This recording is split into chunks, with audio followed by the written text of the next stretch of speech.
Hi, എല്ലാവർക്കും dazzling world of റെസിപ്പീസിലേക്ക് സ്വാഗതം. ഇന്ന് നമ്മൾ വന്നിട്ടുള്ളത് ഒരു നാടൻ കറിയായിട്ടാണ്. അതെന്താണെന്നല്ലേ ഞാൻ പറയാം.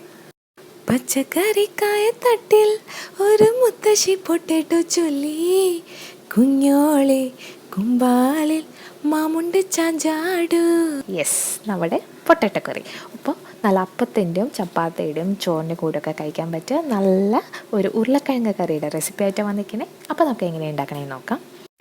അപ്പോൾ ആദ്യം തന്നെ ഒരു കടായി എടുക്കുക. അതിലേക്ക് നമുക്ക് ഒരു 7-8 ടേബിൾ സ്പൂണോളം ചിരകിയ തേങ്ങ ചേർത്ത് കൊടുക്കാം. അത് കറക്റ്റ് ഈ അളവ് തന്നെ വേണമെന്നില്ല. നമുക്ക് വേണമെങ്കിൽ ഒരു ടേബിൾ സ്പൂണൊക്കെ കൂട്ടി ചേർത്ത് കൊടുത്തുകൊണ്ട് ഒരു പ്രോബ്ലം ഇല്ല കേട്ടോ.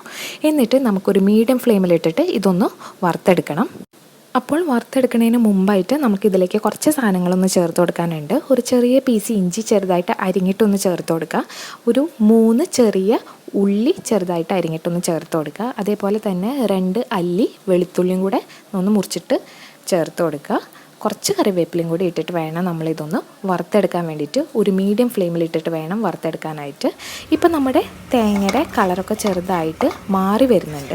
ഈ ഒരു സ്റ്റേജ് ആകുമ്പോൾ നമ്മൾ കണ്ടിന്യൂസ് ആയിട്ട് തന്നെ ഇളക്കിക്കൊണ്ടിരിക്കണം. അതും ലോ ഫ്ലെയിമിലിട്ടിട്ട് വേണം ഇളക്കിക്കൊണ്ടിരിക്കാൻ വേണ്ടിയിട്ട്.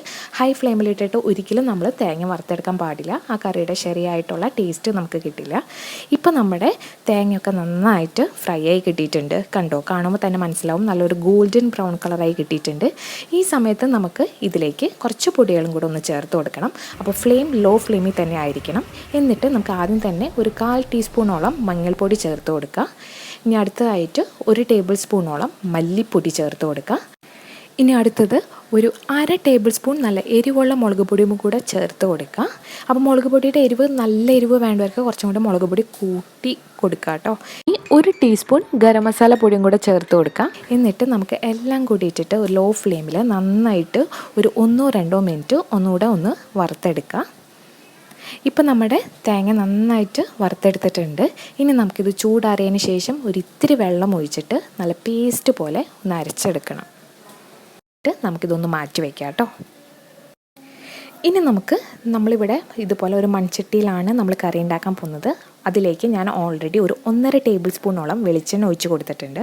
എണ്ണ നന്നായിട്ട് ചൂടായി വരുമ്പോഴത്തേക്കും ഒരു മീഡിയം സൈസിലുള്ള സവാള നീളത്തിൽ അരിഞ്ഞിട്ട് നമുക്കിതിലേക്ക് ചേർത്ത് കൊടുക്കാം. അതേപോലെ തന്നെ നമുക്കിനി അടുത്തതായിട്ട് ഇതിലേക്ക് ഒരു 2-3 പച്ചമുളകും കൂടെ നമുക്ക് ചേർത്ത് കൊടുക്കാം. കുറച്ച് കറിവേപ്പിലയും കൂടെ ചേർത്ത് കൊടുത്തിട്ട് നമുക്ക് എല്ലാം കൂടി ഇട്ടിട്ട് നന്നായിട്ടൊന്ന് വഴറ്റിയെടുക്കുക. അപ്പോൾ നമ്മൾ സവാള വഴറ്റുമ്പോൾ ഒരിത്തിരി ഉപ്പും കൂടെ ചേർത്ത് വഴറ്റിയിട്ടുണ്ടെങ്കിൽ നമുക്ക് സവാള പെട്ടെന്ന് തന്നെ വഴന്ന് കിട്ടും. ഇപ്പോൾ നമ്മുടെ സവാള നന്നായിട്ട് വഴന്ന് കിട്ടിയിട്ടുണ്ട്. നമുക്ക് കാണുമ്പോൾ തന്നെ മനസ്സിലാവും. ഇനി ഇതിലേക്ക് നമ്മൾ അടുത്തതായിട്ട് ചേർത്ത് കൊടുക്കാനുള്ളത് നല്ലൊരു പഴുത്ത തക്കാളിയാണ്. ആ തക്കാളി അത്യാവശ്യം നല്ല വലിപ്പമുള്ള തക്കാളിയായിരുന്നു. അതേപോലെ തന്നെ അത്യാവശ്യം നല്ല പുളിയുള്ള തക്കാളിയും കൂടി വേണം നമ്മളിതിലേക്ക് ചേർത്ത് കൊടുക്കാനായിട്ട്.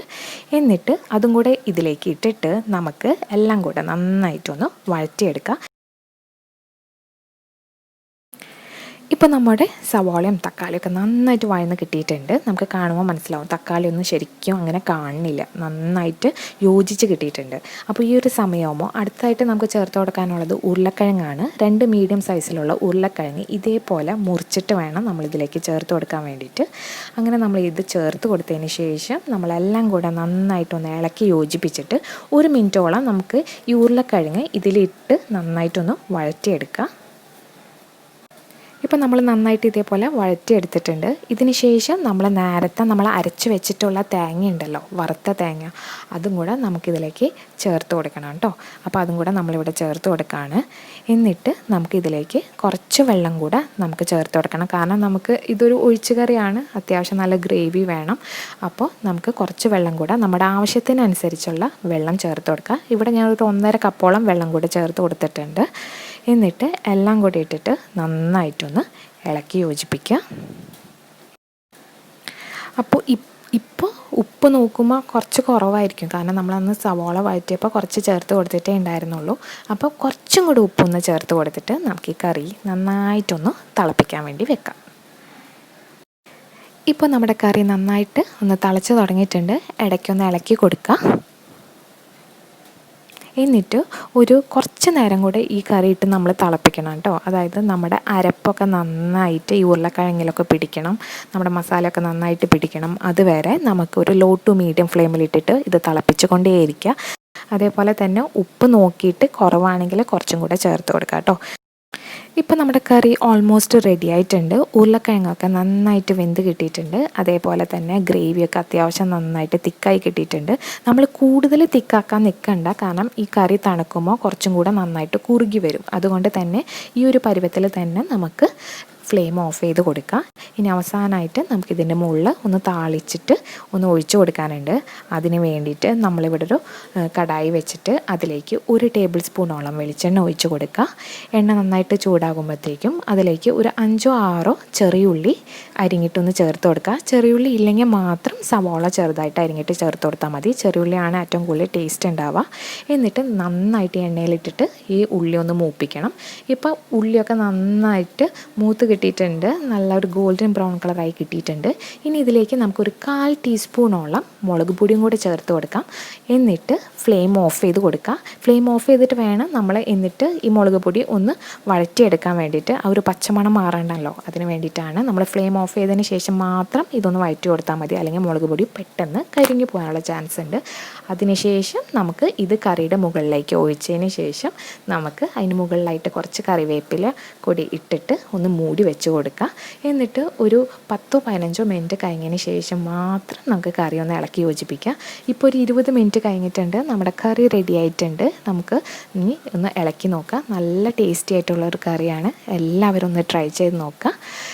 അപ്പോൾ ചോറിൻ്റെ കൂടെയും അപ്പത്തിൻ്റെ കൂടെയും ചപ്പാത്തിൻ്റെ കൂടെയൊക്കെ കഴിക്കാൻ പറ്റിയ നല്ല ഒരു ഉരുളക്കിഴങ്ങ് കറിയാണ്.